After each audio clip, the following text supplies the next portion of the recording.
Vou pedir que você abra comigo o 3º capítulo do livro de Gênesis. E no final desse capítulo, está escrito assim: E o Senhor Deus disse: Eis que o homem se tornou como um de nós, para conhecer o bem e o mal, e agora, para que ele não estenda a mão e também tome da árvore da vida, e coma, e viva para sempre. Portanto, o Senhor Deus o enviou para fora do jardim do Éden, para lavrar o solo de onde havia sido tirado. Assim, ele expulsou o homem e colocou ao leste do jardim do Éden um querubim e uma espada flamejante que se virava para guardar o caminho da árvore da vida. Em outras palavras, Deus estava mantendo o homem afastado da árvore da vida, porque se o homem tivesse comido da árvore da vida, ele teria vivido para sempre em seus pecados, sem qualquer esperança de redenção. Suponha, por exemplo, que um homem como Hitler aparecesse e comesse da árvore da vida e vivesse para sempre. E teríamos Hitlers por milhares de anos e muitos mais Hitlers. E eles controlariam a terra, e assim Deus enviou a morte como um julgamento, mas também como uma bênção. Porque toda geração vem e morre, e uma nova geração nasce. E todos os Hitlers do mundo morrem eventualmente. E a Bíblia diz em Eclesiastes 3:2: Há um tempo para nascer e um tempo para morrer. Está determinado e o homem quer morrer, mas depois disso, o julgamento.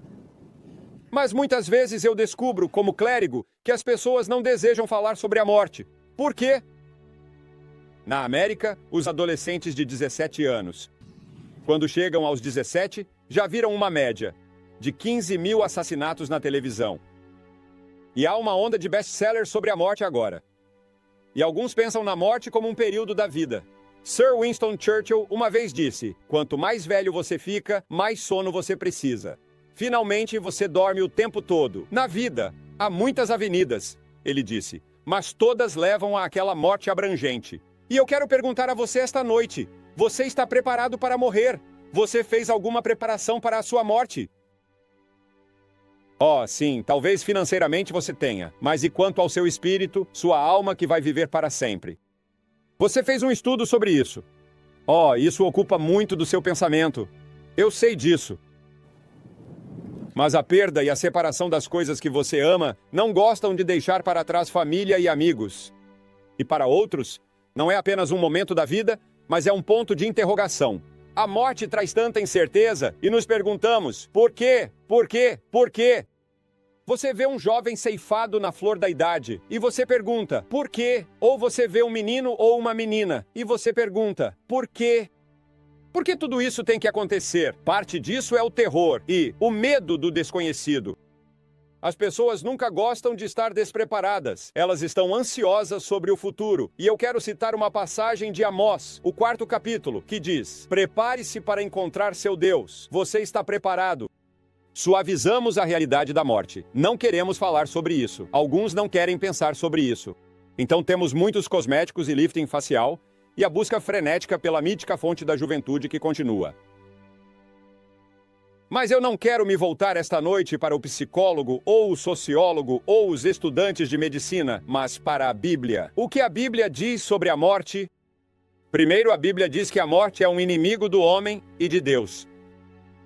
Paulo a chama de inimiga. Ele diz, em 1 Coríntios 15, que o último inimigo que será destruído é a morte.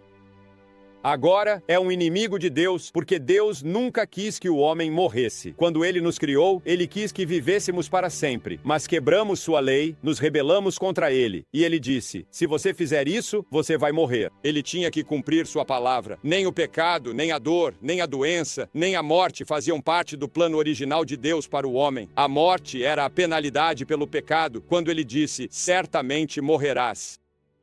E o julgamento poto és. E ao pó voltarás veio após a rebelião do homem. Você está preparado? E então, em segundo lugar, a Bíblia ensina que este inimigo da morte será destruído. 1 Coríntios 15, 26, o último inimigo a ser destruído é a morte.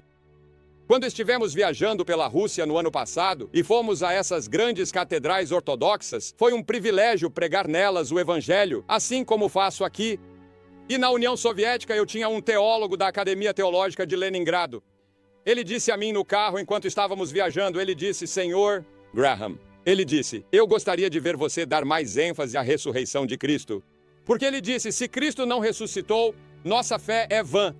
E eu pensei comigo mesmo: aqui estou eu, aprendendo aos pés de um homem na União Soviética sobre a ressurreição de Jesus Cristo. Agora, algumas pessoas questionam a ressurreição nesta era científica. Mas Arnold de Rugby disse: eu não conheço fato na história da humanidade que seja atestado por evidências mais completas e melhores de cada alma. Sir Edward Clarke, o juiz do Tribunal Superior Inglês, disse há algum tempo: a evidência da ressurreição eu aceito incondicionalmente como fato. Repetidamente no Tribunal Superior, eu garanti um veredicto com evidências que não eram nem de longe tão convincentes. Muitos de nossos cientistas acreditam na ressurreição de Jesus Cristo. Agora, em terceiro lugar, a Bíblia ensina que este inimigo da morte já foi derrotado, já derrotado. Paulo diz: morte, teu aguilhão, sepulcro, tua vitória. Pela morte e ressurreição de Cristo, ele disse: eu sou aquele que vive e esteve morto, e eis que estou vivo para todo o sempre, e tenho as chaves do inferno e da morte. Pense nisso, ele tem as chaves do inferno e as chaves da morte. Agora, qual é essa derrota da morte? Paulo a compara a um inseto venenoso, cujo aguilhão foi retirado. Ele diz que o aguilhão da morte é o pecado. Agora eu quero que você pense sobre a morte.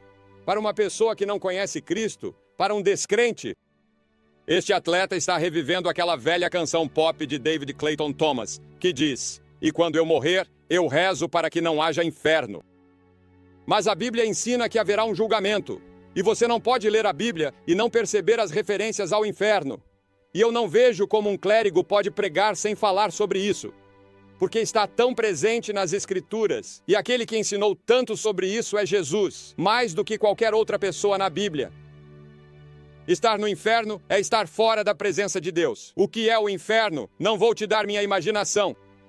Não vou fazer o que alguns fizeram no passado e usar sua imaginação para assustar as pessoas. Devemos estar assustados. Falar o que a Bíblia ensina. Existem 3 palavras que descrevem o inferno na Bíblia. Uma é fogo. Pois nosso Deus é um fogo consumidor, diz Hebreus 12. Mas a Bíblia também ensina que o fogo é usado simbolicamente. Ela diz que nossas línguas são acesas pelo fogo do inferno. Isso não significa combustão literal em Tiago. É simbólico. E Jesus usou esse símbolo repetidamente. Eu acredito que o fogo é uma sede pelo Deus Todo-Poderoso que nunca pode ser saciada. Você sairá para a eternidade com sede de Deus e nunca poderá encontrá-lo. E você nunca poderá encontrar a realização que perdeu nesta vida. E então, em segundo lugar, a palavra escuridão. A Bíblia diz que Deus é luz, e Mateus 8,12 diz: mas os filhos do reino serão lançados para fora na escuridão exterior. O inferno é chamado de escuridão exterior. É a separação de Deus na escuridão. Essa é a razão pela qual aqueles que vão para o inferno não verão mais ninguém. Estará escuro demais. Você não vai descer lá e montar uma boate, se divertir e ter belos campos de golfe e todo o resto, como algumas pessoas pensam. Não. É separação de Deus, da escuridão, da luz. E então a terceira frase que Jesus usa é a segunda morte. Deus é vida, está separado da vida, e a morte e o inferno foram lançados no lago de fogo. Esta é a segunda morte, Apocalipse 20:14 diz. Você morre a primeira vez naturalmente, seu corpo morre, agora sua alma, seu espírito ainda está vivo, mas está morto. Está morto em relação a Deus, assim como está esta noite. Há milhares de pessoas aqui nesta audiência no sul da Flórida esta noite cujos espíritos estão mortos em relação a Deus. Seu corpo está vivo, você vai à igreja, você é religioso como a maioria das pessoas ao redor do mundo. Você vai à Índia e encontrará mais religião do que em qualquer país do mundo. Mas no fundo do seu coração, você realmente não conhece Cristo. Você não fez as pazes com Deus. Agora Deus não se deleita no inferno. Ele não criou o inferno para você. Ele fez o inferno para o diabo e seus anjos. Mas se você persistir em seguir o caminho do diabo, é para lá que você vai. Agora, quando Jesus Cristo morreu na cruz, isso foi um julgamento. Deus julgou Cristo em seu lugar. E Jesus, sendo quem ele era, tinha a capacidade de suportar o inferno por você. E quando Cristo disse: meu Deus, por que me desamparaste? Naquele momento terrível, De uma maneira que não podemos compreender, o Senhor Jesus Cristo e seu Pai estavam separados. E Jesus suportou as dores do inferno e sofreu naquele momento tudo o que o homem algum dia será chamado a sofrer. Ele fez isso por você porque ele te ama. E agora Deus diz que você deve se arrepender de seus pecados e recebê-lo em seu coração. E se você não fizer isso e persistir em ouvir a voz do diabo que diz que você tem muito tempo, ou que te diz que não é verdade, ou qualquer coisa que ele esteja sussurrando para você, sim, você precisa fazer uma escolha. Você precisa fazer uma escolha entre algumas coisas que estão erradas em sua vida e precisa fazer uma escolha com Cristo. Qual será? Qual é a sua escolha? A morte de Cristo foi um julgamento, e as Escrituras dizem que o desejo de Deus é que todos os homens sejam salvos. Todas as mulheres devem ser salvas. Esse é o desejo de Deus. Ele quer isso tanto que deu seu filho para morrer na cruz por você. E as palavras usadas nessas escrituras são desejo e vontade, não vontade e propósito. Não é a vontade ou o propósito de Deus que você morra, é seu desejo que você seja salvo, e você tem uma escolha. Agora, e quanto ao que acontece com o crente? Tanto poderia ser dito sobre isso. Eu poderia falar a noite toda sobre o céu e sobre as alegrias, a emoção e a empolgação que será no céu para todos nós que conhecemos Cristo. Em Cristo, o julgamento foi passado. A tempestade acabou, o inferno ficou para trás. Se você conhece Cristo, não haverá julgamento para você. Portanto, agora não há julgamento para aqueles que estão em Cristo Jesus. Não há inferno para você. Você viverá eternamente com o Senhor Jesus Cristo e com os santos de todas as eras.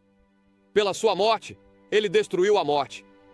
Em Cristo não consideramos mais a morte como o rei dos terrores. Paulo disse: tenho o desejo de partir para estar com Cristo, o que é muito melhor. Ele disse que estar com Cristo é melhor do que viver aqui e agora. Eu quero estar com ele, disse o apóstolo Paulo. Por quê? Foi porque ele trabalhou tanto por Cristo? Ou porque ele sofreu tanto? Não. Ele estava pronto porque há muito tempo ele havia encontrado Cristo na estrada de Damasco e teve uma experiência com o Senhor Jesus Cristo. E Cristo entrou em seu coração e ele havia encontrado paz e alegria. Ele encontrou o significado de sua vida quando teve aquele encontro com Cristo. Você pode ter essa mesma experiência com Cristo esta noite, bem aqui, antes de sair. Muitas pessoas pensam que é um processo longo, e pode haver um processo em que você é convencido pelo Espírito de Deus. E pode haver um processo como o nascimento, ao momento da concepção, aos meses de gestação. Então, vem o nascimento e depois vem o crescimento. Todos esses são passos diferentes e processos diferentes. Alguns podem ocorrer quase todos de uma vez. Não sabemos como o Espírito Santo trabalha naquele ponto na vida de cada indivíduo. Às vezes é individual, mas esta noite você precisa dar um passo em direção a Cristo e ter certeza. Se você não sabe e não está certo, tenha certeza. Muitas pessoas não têm uma data em que vieram a Cristo, mas é bom para muitas pessoas vir e marcar uma data e dizer: sim, aquela foi a noite em que eu me tornei certo. Agora, a conquista da morte é a grande realização final do que chamamos de Cristo e judaísmo. A morte física é apenas uma transição da vida na terra com Cristo para a vida eterna no céu com Cristo. É como passar por uma porta quando você morre. Você sai de uma sala e entra em outra maior, que é mais bonita e mais maravilhosa. E a transição que chamamos de morte é baseada no fato de que Jesus foi ressuscitado dos mortos, pois sabemos que Cristo, sendo ressuscitado dos mortos, nunca mais morrerá. A morte não tem mais domínio sobre ele, diz Romanos 6. Pois assim como em Adão todos morrem, assim também em Cristo todos serão vivificados. Você não vai morrer sozinho se conhece Cristo. Eu acredito, como disse em um livro que escrevi sobre anjos, que existe um anjo da morte. E esse anjo vem e te pega pela mão e te leva à presença de Cristo. É uma coisa maravilhosa morrer como um crente. Eu vi crentes morrerem e vi aqueles que não conheciam Cristo morrerem, e há uma grande diferença na maneira como eles morrem. Hoje, as pessoas estão tão sedadas que não temos suas últimas palavras como costumávamos ter. Mas eu tenho muitas memórias de pessoas morrendo, falando sobre a música que ouvem, falando sobre quem vem. Minha própria mãe foi uma delas. Ela parecia que podia ouvir e ver o futuro. Jesus disse: aquele que crê em mim nunca morrerá. Crês tu nisso? Ele quis dizer que você nunca morrerá espiritualmente. Um ateu só vê um fim sem esperança para a vida, mas o Cristo vê uma esperança sem fim. Olhamos além da nossa tristeza presente para o triunfo de Cristo. Bem-aventurados os mortos que morrem no Senhor. Aqueles que não conhecem Cristo podem não desejar isso. Eles podem preferir continuar vivendo em seus pecados. Você tem apenas um curto período, então aproveite. À medida que envelhecemos, a vida está pressionando sobre nós. Aproveite ao máximo agora. Essa é a filosofia de muitos aqui no sul da Flórida, assim como em todo o mundo. Você não tem muito tempo. Você estará na eternidade. E a decisão que você tomar esta noite pode decidir onde você estará. Você conhece Cristo? A palavra partir, a Bíblia usa a palavra partir. Veja, a Bíblia ensina que somos cidadãos de dois mundos agora. Eu sou cidadão dos Estados Unidos, mas também sou cidadão do céu. Eu sou cidadão de outro mundo, o céu, e é para lá que estou indo. E eu estarei lá. Não vai demorar muitos meses ou anos antes de eu ir. A grande maioria da minha vida já foi vivida. Meu registro já foi feito. Eu não tenho muito tempo. Eu sei disso. Eu não planejo me aposentar.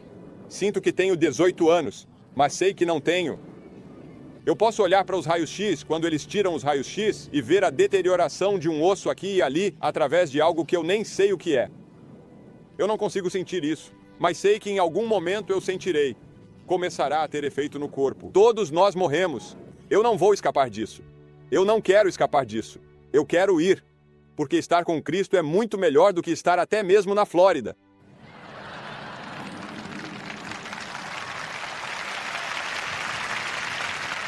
A Bíblia diz que seremos como Ele, pois o veremos como Ele é. Napoleão disse uma vez: "Eu morro antes do meu tempo, e meu corpo será devolvido à terra para se tornar alimento para vermes." Tal é o destino em breve do grande Napoleão. Que contraste com as palavras de Jó. Ele disse: "Eu sei que meu Redentor vive, e embora depois que os vermes destruírem este corpo, ainda assim, em minha carne verei a Deus." Há uma antiga oração em inglês que diz: "Senhor, concede que minha última hora possa ser minha melhor hora." Paulo disse: "Lutei o bom combate, terminei a corrida, guardei a fé." Um bispo anglicano do século passado disse: "Espero que quando eu chegar a hora de morrer, não tenha que dizer, eu gostaria de ter amado mais a Cristo." Vou pedir a você esta noite que se certifique de que está pronto. O que você precisa fazer? Pai, mãe, idoso, menino ou menina, ou talvez alguém especial. Nunca sabemos neste mundo em que vivemos quando alguém vai partir.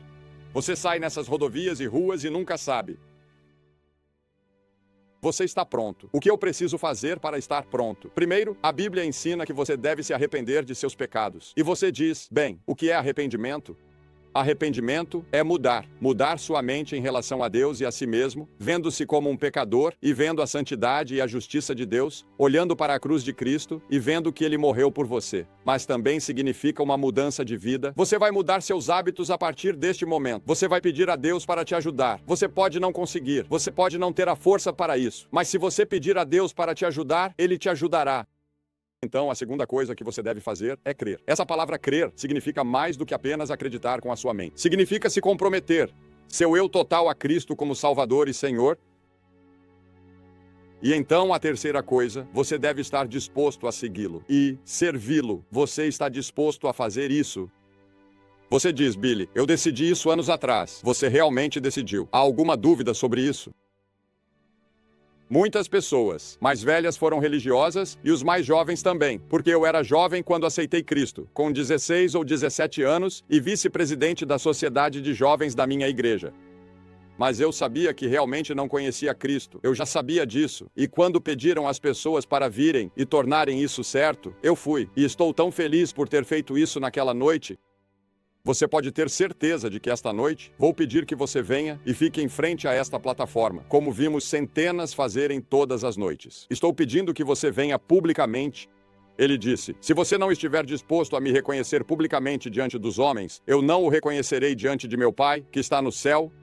Há algo em vir publicamente que ajuda a resolver isso. E eu vou pedir que você venha. Se você estiver com amigos ou parentes, eles esperarão. E depois que todos vocês vierem, eu vou dizer uma palavra a vocês e fazer uma oração com vocês. Dar-lhes algumas literaturas para ajudá-los em sua vida cristã. Você se levanta e vem. Nós vamos esperar por você. Centenas de vocês. Se você vier deste lugar aqui atrás, levará cerca de 1 minuto, 1 minuto e meio. Este lugar e este aqui perto levarão cerca de 2 minutos. Levante-se e venha agora mesmo. E depois que você vier, nós ficaremos aqui por alguns minutos, depois faremos uma oração e então você voltará e se juntará aos seus amigos. Muito simples, mas muito importante, porque todo o seu futuro eterno pode depender do que acontece esta noite. E você que está assistindo pela televisão, pegue o telefone e ligue para aquele número e faça seu compromisso com Cristo enquanto as pessoas já estão começando a vir aqui, neste estádio em Fort Lauderdale, Flórida. Apenas levante-se e venha agora, centenas de vocês. Nós vamos esperar por vocês.